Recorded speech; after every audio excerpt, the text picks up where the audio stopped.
Hello friends, good evening.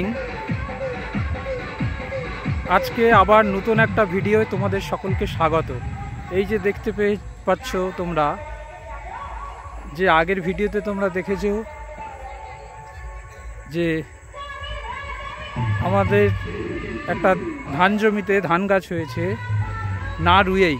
এখন দেখতে পাচ্ছ সেই জমিটা এখন তাতে ধান ফলে গেছে, কচি কচি ধানের শীষ বেরিয়েছে। তোমরা দেখতে পাচ্ছ এই মাঝখানে যে ফাঁকা দেখতে পাচ্ছ, এইগুলো গাছ জন্মায়নি, এমনিতে ধান গাছ জন্মেছে, তো তাই এইগুলো সব ফাঁকা ফাঁকা হয়ে আছে দেখতে পাচ্ছ। আর লাইট জ্বলছে দেখতে পাচ্ছ, এখানে কালী পূজা হচ্ছে। জমির পাশেই একটা খামার মতো আছে, তোমরা দেখতে পাচ্ছ প্যান্ডেল, সেখানে কালী পূজা হচ্ছে। যে দেখতে পাচ্ছ তোমরা, ভিডিওটা একটু দীর্ঘ হতে পারে, তোমরা একটু দেখো। দেখতে পাচ্ছ ধান গাছগুলো সন্ধ্যা হয়ে গেছে, দেখো তোমরা। ওই যে মাঝখানে ফাঁকা ওই জায়গাগুলো ধান গাছ জন্মায়নি। হ্যাঁ, এমনি এমনি যে জায়গাগুলোয় ধান গাছ জন্মেছে একটু ঘন হয়েছে, আর যেগুলো হয়নি তো একদম ফাঁকা, এগুলো এমনিতেই গাছগুলো জন্মেছে। তোমরা ভিডিওটা দেখো, ভালো করে লক্ষ্য করো। এই যে লাইট জ্বলছে, এখানে কালী পূজা হচ্ছে, আজকে বিসর্জন।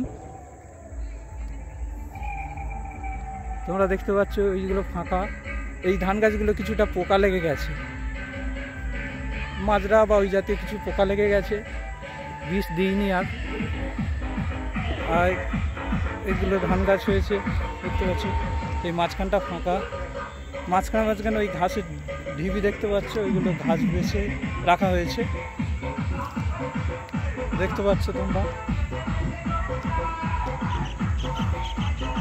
সেখানে দূরে ওই প্যান্ডেল দেখা যাচ্ছে, কালী পূজা হচ্ছে আজকে বিসর্জন হবে দেখতে পাচ্ছ। সেই ধান জমি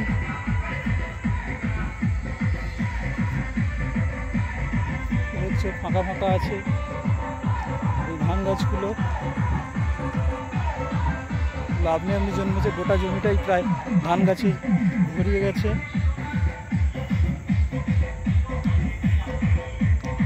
তোমাকে আগের ভিডিওতে তোমাদের সেই ধান জমিতে ঘাস বাছা বা ঘাস নেড়ানোর সেই ছবি দেখিয়েছি।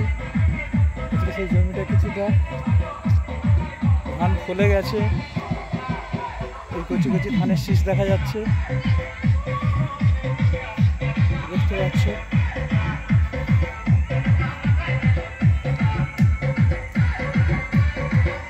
তোমরা দেখছো এই ধান গাছ জন্মেছে। তোমার এই ভিডিও দেখার জন্য অসংখ্য অসংখ্য ধন্যবাদ। প্লিজ তোমরা যেমন আগেরবার আমার সাথে ছিলে, সঙ্গে ছিলে, সেইভাবে আমাকে সাপোর্ট করে যাও। এইভাবে প্রচুর পরিমাণে লাইক করো, কমেন্টস করো, শেয়ার করো।